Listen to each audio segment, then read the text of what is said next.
Guys, I've just finished sorting out the shop and I am done in. Let me quickly show you what I've done. So as you guys know, because I keep banging on about it, we've got the monster truck build coming up very soon. The parts should be here in the next few weeks. They've all been dispatched. They're on the ocean. They're going to be here soon. We've had to make a bit of space in here in order to build this thing because this is going to be massive. It's going to be from that wall to that wall and about this in length. So I've taken that shelf down that used to be in the back of the shop there. I've cut it in half and I've made myself a little room in here, like a tool room and a little workshop. I wanted to get all the hand tools, all the other tools, and as much stuff out of this room as possible and into here.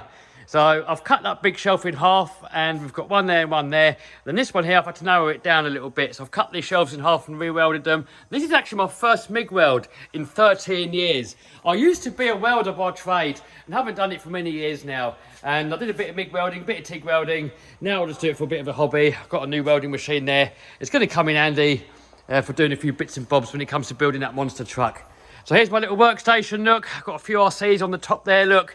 A few more up there. Got some hand tools down there. Got my vice all mounted. Got the speed car here, which we are taking out hopefully tomorrow, weather permitting. Hopefully we're going to get faster than 133 mile an hour. I want to get it closer to that 203 mile an hour goal that I've got, because that is the speed we need to get it to go to win the world record. But just look how much more space we got in here now. Put a shelf up on here with a few bits and bobs. Coming back in here, this is still the same up here. We have a quick look upstairs. A lot of you guys always wonder what's in this room. This is my editing room. And then coming into here, this is a bit of a junk room at the moment. A lot of the stuff that was on that racking on there, I've put it up here now, but it's all get-outable. We've got some of the Banggood cars there. This is some of the junk, and well, it's not even junk, there's a lot of tools and stuff like that. Still got to really sort them out, but this is like more of an overflow room up here. Got my eBay inventory over there. Packaging materials up there. And from the top here, you can see now how much space we got. So partly, the idea of this hole that we put onto the wall is so that I can get all 4 big wheels onto that monster truck and have it sitting in here with the big wheels on. I see a couple of comments in the last video with people saying, Kev, you do realise you can put small wheels on to transport it. I mean, yes, obviously I know that, but this is my lifelong dream, and I want to see it with the big wheels on. With the small wheels on, they're just for transporting it, and they look a little bit underwhelming.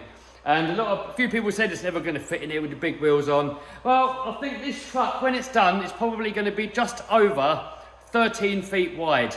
A little bit wider than a normal monster truck, and this shop here is about 15 feet wide. So we've got a little bit of space to spare, but there's just not going to be enough room to swing the tyres on to fit them. So that's what we've got this hole there for, so we can get this side of the wheels on first, then we can drive the truck out the door, out of there, and then we can get it up to here, and then I can bolt on one wheel, reverse it in a bit more, bolt on the other big wheel, park it up, and then when I'm sitting here in the morning with my cup of tea, I can just sit here and admire it in its full glory. I know a lot of you guys might think, ah, you're weirdo. Guys, this is my lifelong dream, and I want to admire it. Also, a few of you guys said you wanted me to document the build, and I will be. I mean, it's not going to be a how-to build, because I do not know what I'm doing. I'm going to make this up as I go along. I'm going to try and get some help from V2 Vids over Instagram.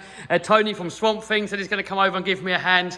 So if I get stuck, I've got people that said they can help me to get this thing done. So subscribe and smash the bell if you want to see that. And I will be filming it. I will be documenting it. It's not going to be a how-to. It's going to be like, watch me make an idiot of myself. So stay tuned for that. And also stay tuned for the Project 203 mile an hour RC car run, which will be on this channel in hopefully the next few days, if the weather's good. Right, I'm going to go and edit that video, upload it onto YouTube. So if you click on one of these videos here, I will see you over there in a minute.